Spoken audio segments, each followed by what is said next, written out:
are the two up front. Well, we have the ingredients for a really good game, Chris Sutton, and Manchester United certainly have the incentive, bearing in mind that result with Manchester City in the Court of Arbitration earlier, because they know that victory here today will take them third in the race for the top four. Yep, good morning for Manchester City, and Manchester United will want this to be a good evening for them. The door is open.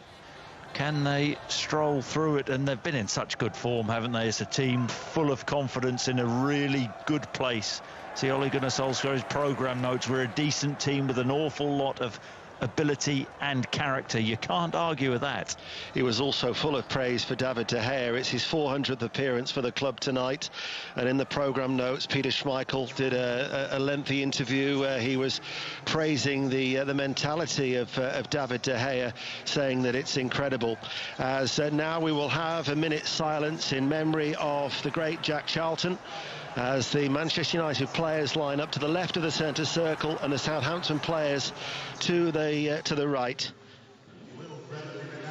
And of course, in fact, Manchester United were actually linked with Jack Charlton in 1962 at a time when Don Revie was prepared to let him leave Ellen Road, but that interest never really materialised from Matt Busby. And as they say, the rest is history. And of course, thoughts with the Charlton family.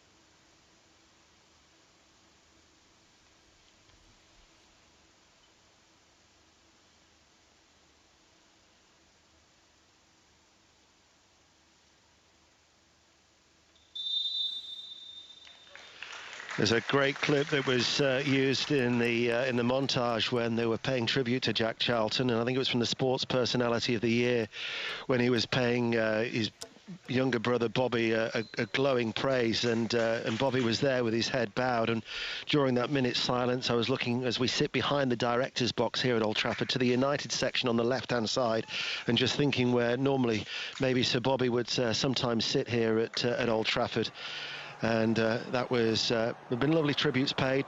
And in fact, there is a reminder that BBC Radio 5 Live, the Football Daily podcast, has its own tribute to Jack Charlton. Some lovely words from our correspondent, John Murray, Johnny Giles and Mark Lawrenson, as the first whistle is to signify everybody taking the knee for the Black Lives Movement.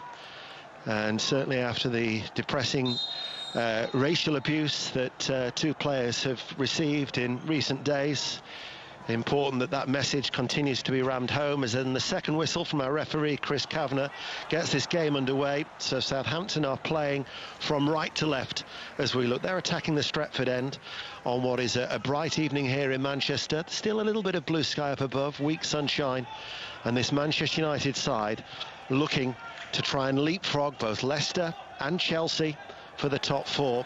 And it would mean that Leicester City would drop out of the top four for the first time since September, as Maguire comes across and gets a firm challenge in on Che Adams, who of course opened his account in spectacular fashion against Manchester City. And Adams, who's celebrating his birthday today, certainly feeling the effects of that challenge. He's 24 today. Yeah, and he'll want to have a big evening. Really important, that goal against Manchester City, because he had a dodgy start, I think it's fair to say, at Southampton. Brought to score goals, didn't do that, but this is a confident Southampton team away from home. 4-4-2, they're set up. You'll see them play with a narrow midfield four in there. Pogba hits the ball early. Bruno Fernandes is onto it, right-hand side of the penalty area, tried to get it across, and just moving across the line was Jack Stevens. Quickly saw the danger and dealt with it from the Portuguese international, as it goes out of a play for a throw to Manchester United that Wan-Bissaka is going to take. It's about 10 yards up from the corner flag. And finds Pogba on this right-hand side. Ings and Redmond are back helping out, and then Bertrand drops to his knees, and there was a foul there, and that will be a free kick to Southampton, who since restart only one defeat in 5. They've done well, haven't they, under Ralph Hasenhüttl? That was to Arsenal. They play with such an intensity. Southampton, a front foot team, get after the opposition. Been really impressed with them. They're safe now, of course, but the manager extremely demanding. At Manchester United, their manager demanding as well. What an opportunity this evening. They're set up 4-2-3-1. Pogba in alongside Matic in the middle of the field. Fernandes will play ahead of them, and they've got the pace and guile in the wide areas. Rashford on the ball now. Rashford looking to turn, but running back and taking off his toes was the shaven-headed figure of Romeo. And Walker-Peters, who's done well since his loan from Tottenham, will clear the ball downfield. Ings now comes into the centre circle, gets away from Fernandes. The referee, Chris Kavanagh, has actually played a little bit of an advantage there. So Southampton still have it. Redmond. Ward-Prowse lays it off to Romeo. Walker-Peters has made the run, and he's darting forward on the right-hand side, and on the stretch he couldn't keep the ball in play as it goes out for a goal kick, but it was a nice idea. Yeah, it was. And Southampton, I mentioned that narrow 4 in midfield. It allows the fullbacks to get on there. Romeo disappointed there, under no pressure with the crossfield ball from left to right. Walker-Peters not too far away, getting a decent cross in. The tribute that was paid to Jack Charlton, of course, it was this venue, which one of the more infamous games in English football that Jack Charlton was part of it, that 1970 FA Cup final replay. Leeds United against Chelsea, when it was re-refereed recently by Michael Oliver. 11 red cards he would have shown. The referee at the time just showed the one yellow. And that was certainly an epic battle. I think we'll be in for a tamer affair tonight. Would it be nice to have that back? What, those type of games? Yeah, those bit of aggression, let things go. Oh, we'll see how. Better spectator sport. Don't know that, wouldn't it? No? I don't know. I certainly would. I actually was watching highlights of it earlier today, just out of curiosity, and there was some brutal challenges. No prisoners. There was one of that was like a kung fu kick on Billy Bremner. I think we're talking Leeds United as well at half-time with Mark Chapman, who's back with us for the Monday Night Club tonight. And it's Manchester United 0, Southampton 0. De Gea gets it out from underneath his feet, all in like a lime green away from our left-hand side. And it's gone out of play. Again, the pressing, the intensity that Southampton will give you. And there you go. Southampton aren't here to sit in. Pressure on De Gea. And then Armstrong closing down Maguire, who puts the ball out. Southampton throw in. Let's get a quick update from Wembley. It's the League One playoff final. Oxford against Wycombe. John Southall. Well, Wycombe lead Oxford by 1-0. Oxford have had 72% of possession, but yet to create a real clear opening. The goal, Anthony Stewart on the far post nodding in, may well go down as an own goal off the keeper Eastman. Oxford 0, Wycombe 1. Tomorrow we'll have news of Chelsea against Norwich. There's also 7 games in the Championship. We're certainly at the business end of the regulation season in the Championship before they get to the playoffs. Wednesday night, 2 commentaries: Manchester City, Bournemouth, and Arsenal against Liverpool. But here we are at Old Trafford with Manchester United. And Matic strokes it back to Maguire. Been quite a slow pace from Manchester United in these early stages. How long we've been playing? Just over 5 minutes. Yes, it has been. They'll be looking to up the rhythm. Rashford now on the left-hand side, driving with the ball. And gives it away. And Bednarak will stop it on the edge of the area. He chips it long to Adams, takes it high on the chest, loses out to Matic, who's been so effective. And Matic now will come forward, then overruns it to Romeo, just gets his body in the way. Romeo's forward ball, Ings just outside the centre circle. Back, Bednarek plays it earlier. Manchester United are pressing, but they've worked it back, and then across, and on the right-hand side, Walker-Peters will come forward. Now just starts to drift in field, plays a diagonal ball. Ings has... Well, I think the flag will be raised. United was certainly looking at the assistant on the far side, but no, it stayed down. And Bertrand is forward, and Bertrand with a pacey ball cut back from the inside left channel of the penalty area, saved by De Gea. Yeah, it's a good bit of play. First of all, from the right-hand side, Kyle Walker-Peters releasing Ings with the diagonal ball, and Bertrand got on. Ings fed the ball through to Anguissa, Bertrand, gets away from Monreal. Cross De Gea gathered well. Defending that one in the end. Lindelof to Wan-Bissaka. Gives the ball away straight to Romeo. Early ball. Hopping in frustration was Hasenhüttl there because Southampton gave it away cheaply. Still they will press. Maguire got rid of it, but they're coming under some pressure at the back. Southampton are really on the front foot at the minute. Martial loses out. Ward-Prowse. Probably say that Southampton are shading it 7 minutes in, 0-0. I have to say, we're sitting here. I don't think any of us are surprised by Southampton's start. Should have won the last game away from home against Everton. Dominated the game. Had opportunities, didn't take them.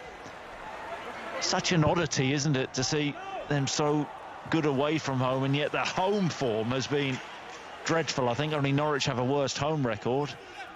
Yeah, they've collected 27 points away from home. It's one of the highest in the Premier League, but they have collected more points on their travels than they have at home. And that was the case with Wolves until yesterday, as Lindelof drills a high ball downfield, headed away well by Stevens, picked up now by Romeo. And it's Southampton who are asking questions here. Ings on this near side, the left. Redmond's ahead of him, plays it back. But it's a very, very confident start from Southampton. 8 minutes played. BBC Radio 5 Live, 0-0. Ward-Prowse back with Bertrand. Manchester United at the minute are just dropping off, and they're letting Southampton have the ball at the back. Ward-Prowse. But it's Southampton who are seeing a lot more of the ball. Yes, they are. But I mean, they can play, can't they? They're not looking to lump the ball forward. They're looking to play through midfield. The likes of Romeo, they're just popping the ball out. Adams able to turn. Ward-Prowse hits it early, but it's behind Bertrand, and it goes out for a throw to Manchester United. Mind you, when they played Aston Villa, I thought Aston Villa had the better of the opening quarter before the water break / tactical break came in, and then Manchester United were able to pick up.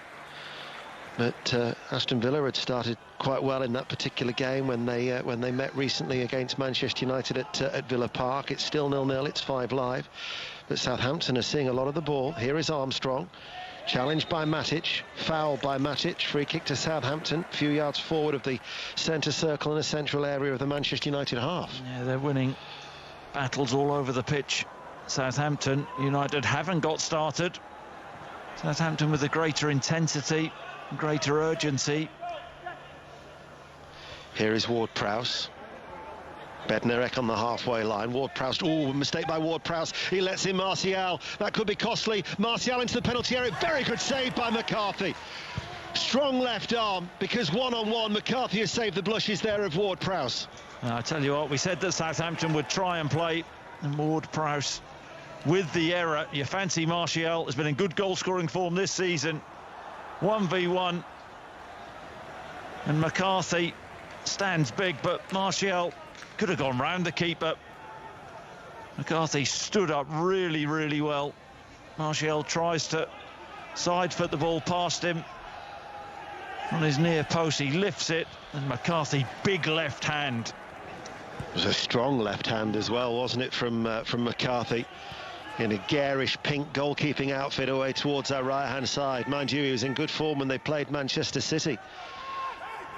As the ball is into the penalty area, here is shot coming in, and that was from Armstrong on the edge of the area, low left-footed. David De Gea in his 400th appearance made the save.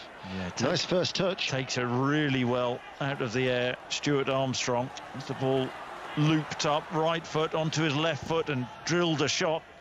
De Gea down to his left-hand side.